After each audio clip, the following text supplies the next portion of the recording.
Pi er endalaus tala sem margir stærðfræðingar hafa pælt í.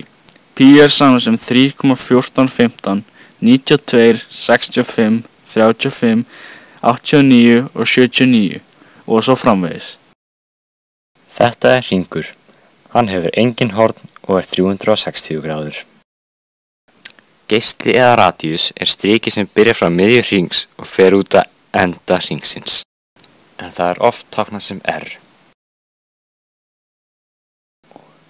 Þvermál er hins vegar striki sem liggur yfir þveran hringinn eða tveir geislar lagðir saman. Ummál hrings er fundið með því að gera pi sinnum þvermál hrings.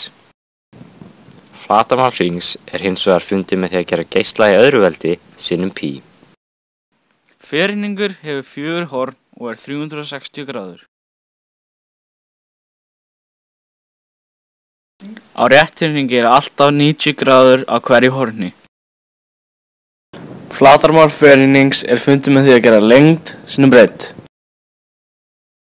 En ummál ferhyrnings er fundið með því að leggja allar hliðar saman.